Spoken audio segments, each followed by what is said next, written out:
If you opened my fridge or my pantry on any given week, you'd see the same 10 foods stocked on purpose. Now, these aren't the only foods I buy, but they are my go-to staples as a nutrition coach, and I want to show you why they make it into my cart each week and how you can use them to make your own grocery shopping and meal prep way easier. Now, if you've watched any of my videos, you know that I'm a huge fan of something called the plate method, where we look at each plate of food that we put together and we make sure that we have a solid dose of protein. We make sure we have some great carbohydrates, and we make sure we have some fats on there. And most importantly, or at least as importantly, we make sure that it's something that we're going to want to eat. That's really important. So as we're moving through these foods that I buy every single week, I'm gonna kind of break them down in that fashion.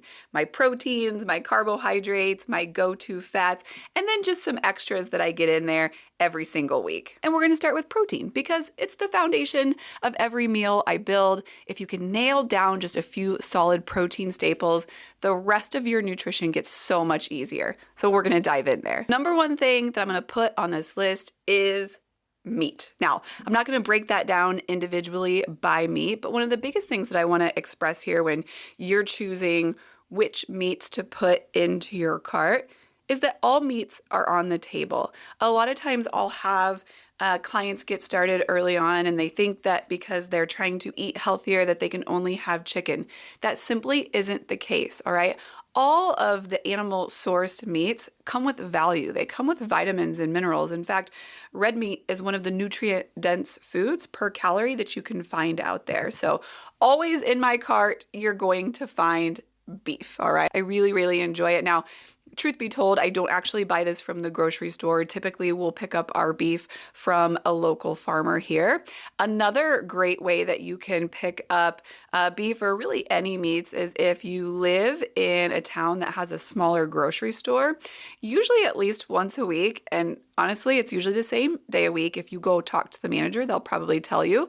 Usually there is a day of the week that they do like a manager's special, or they'll mark down the price of meat, maybe because it's been sitting on the shelf a little bit too long. That's a way that I pick up a lot of great deals on meats because meat's expensive, and I know that getting groceries can be a little bit overwhelming when it comes to cost. I do often pick up other cuts of meat. Frozen chicken is a staple in my cart. I use it a lot for very quick preps where I will put frozen chicken into a crock pot at night. The next morning I wake up, it's ready to shred. I don't typically add any seasonings when I put it in the crock pot. I'll kind of fashion it different ways in my meal prep throughout the week depending on what tastes good. Pork loins I do pretty frequently as well because they taste good, they're pretty lean, and honestly, they're a pretty cheap cut of meat. Per pound, a lot of times you can pick up a really nice pork loin that is great for meal prep. That's another cut of meat that I will often just throw in the slow cooker at night. In the morning, it's ready to eat. It's also great baked in the oven. So again, when it comes to proteins, we're gonna call meat number one on there. I didn't list all of them individually, but those are kind of my go-tos. Now, my second go-to, we're gonna call this number two on my list, is protein powder. Now, again, it might not be something that I buy at the grocery store every week, but it's always something that you're going to find in my pantry. Find yourself a protein powder that you enjoy eating. It's going to make your pursuit of getting enough protein every day so much easier. If you can get all of your protein from eating your foods, great. If you're finding that a struggle at all, pick up some protein powder. I typically will try to find a protein powder that's not sweetened with sucralose, aiming for something that's sweetened with stevia or monk fruit. I actually use a brand almost exclusively now called Earth Fed Muscle. I'll put a link in there below. You can check them out. They have a website. They're on Amazon. I'm not affiliated with them in any way. They've got a lot of flavors, they taste good, and they have a lot of really high quality ingredients. So if you don't have a protein powder yet and you're searching for one, check that out. Otherwise, sample a few, find something that you really enjoy. But you're always gonna find protein powder in my kitchen, in my cupboards. I lean into protein powder every single day to help me get enough protein. Now, staying with the proteins, and third on the list, I'm gonna call kind of like my dairy proteins. So you will always find cottage cheese in my refrigerator. You'll also always find Greek yogurt. Those are two very high protein go-to sources for me. They're also really versatile. You can include them in throughout your week in a lot of different ways: sweet, savory, breakfast, lunch, dinner, snacks. A really great way to incorporate in more protein. Right, let's talk about fats. We covered protein. Let's talk about fats. And the first one that you will always find in great number in my refrigerator is eggs. Great source of fats. A lot of times people will think of eggs as a protein, and they do. It's one of these like magical foods that has both high quality protein and fat. When I'm putting together meals, I personally think of an egg more as a fat, but they do have some good protein in them. Well, calorically speaking, they have about the same amount of calories and fat as they do protein. So eggs are a go-to for me. I think I probably eat an egg or two or more every single day. My other primary fat sources, I'm gonna kind of like link these together as number 5, would be nuts, nut butter, seeds, and cooking oils. So I typically will pick up coconut oil or avocado oil, sometimes olive oil, but those are gonna be my primary fat sources. Sometimes I'll have some cheeses in there too. Just kind of depends on what I have planned for the week. All right, let's talk about number 6. This is gonna be fruits. I'm gonna lump them all together in there. You will always find fruit on my grocery list and in my kitchen.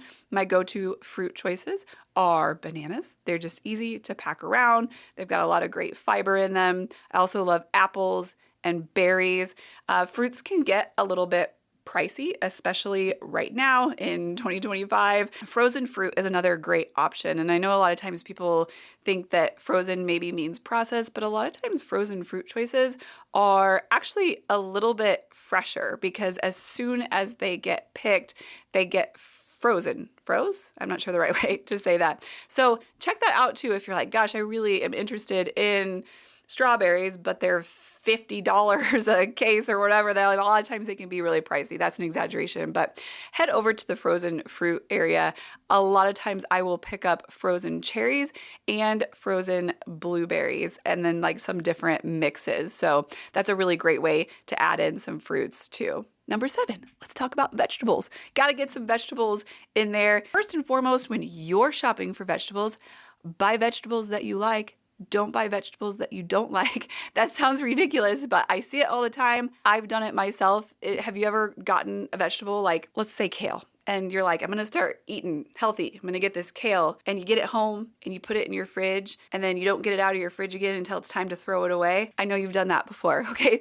So pick vegetables that you like. Truth be told, I'm a nutrition coach, but I am a little picky in the vegetable department. I do like cherry tomatoes. I do like broccoli, I do like mushrooms and some leafy greens. I like cucumbers, I love carrots. A lot of times if I'm really like aiming to eat more fruits and vegetables, I will take some of those vegetables that I really like, and as soon as I get home from the grocery store, I'll chop them up and I'll put them in a 9x11 pan that has a lid, and then throughout the week, I'll just get that out and pull from it to eat like while I'm cooking, or just to put them in bags to take with me throughout the day. I find if I get those chopped up and ready to go right when I get them, I'm much more likely to eat them throughout the week versus if they're just kind of still sitting in the refrigerator and not ready to go. But I do always make sure to get some vegetables into my refrigerator each week. All right, number 8, let's talk about carbohydrates. So again, if you're structuring your grocery haul and thinking, what do I have for proteins? What do I have for fats? What do I have for carbs? What do I have for color, fruits and vegetables? You're gonna need to have some denser carbohydrates in there. Truth be told, I don't have a huge variety of denser carbohydrates that I buy. I have some that work for me, and that's what I stick to. One of those is rice. Almost always will have something with rice in it throughout the week. It's cheap, it's easy to prepare, it's easy to store in your fridge and just be using throughout the week. I use a pressure cooker to cook it. It takes no time at all. excellent way to get in some great carb throughout the week. If I'm not in the mood for rice, some weeks I will flip in potatoes, both red potatoes and sweet potatoes, and really both with rice and potatoes. I will cook like a big batch of those on the weekend and just kind of have them to grab from throughout the week. You will also often find oats in my cupboard. I eat those. I kind of go through stages with oats, right? Where sometimes they sound really good. I do some overnight oats. Sometimes they'll just sit in there for a little bit, but oats are a standard. I also make my own sourdough, but if I'm not in a season where I'm making my own sourdough, maybe life's gotten a little bit busy, I do pick up Dave's Killer bagels, but making sure that I have higher quality, denser carbohydrates that I can lean into each week is really, really important to me.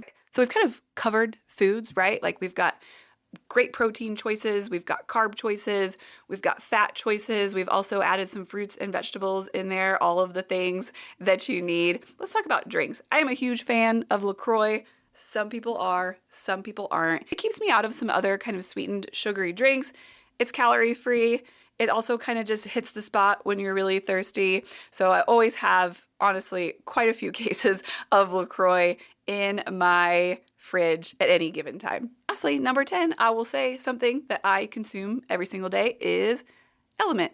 It's an electrolyte drink. It's got a lot of really great ingredients in it. If you're looking for an electrolyte, it's a great choice. Again, I'm not sponsored by them. I don't get anything for telling you that, but I believe when it comes to getting in an electrolyte each day, that's probably one of the best ones that you can pick out there. So we cover food, we covered drinks. You know, there are some other miscellaneous things that you'll find in there, like pickles and, you know, condiments, different things like that, that really just kind of keep on hand. But one of the biggest messages that I wanted to send you with is that if you can really kind of conceptualize this plate method technique of making sure each time you eat, you have a high quality protein source. You have some good carbohydrates. You've got some fats in there. And a lot of times the meats that we're eating already have the fats that we need, which is excellent. You can kill two birds with one stone. We make sure we have some fruits and vegetables. If you do that with your grocery shopping and you kind of stick to the same things each week, it can make prepping your food so much easier. And you can always work in some different flavor profiles with those same foods. You know, beef can have an Italian flavor one night and taco flavor the next night. And so keeping your staples the same, but kind of changing up your flavor profiles is a very like low pressure, low hassle way to approach meal prep, getting the same things. If you're someone who does grocery pickup, it also is super easy because those regular foods that you buy are just like already there. You just tap them, you get them again, and you don't have to like think, oh, I need to plan first before I grocery shop. You just grocery shop because you're getting all of the same things. A great way to maintain consistency with your diet. If this kind of plate method way of approaching nutrition and food and grocery shopping interests you, I've linked 2 resources in the description below. One of them is my free meal prep guide. Guys, it is so robust. I put a lot of love and passion into that meal prep guide. Check it out. It's free. You're going to put your name and your email in there, and then I'm going to send you that and other really great resources. It's there for you, and it's going to break this down so much more. Here's some great proteins to buy, and here's how to cook them. Here's some great carbohydrates to buy, and here's how to cook them. The fats, it really covers everything. There's also some sample meal plans in there. It's there for you. I've also included a link for my 30-day Well Fed Kickstart program.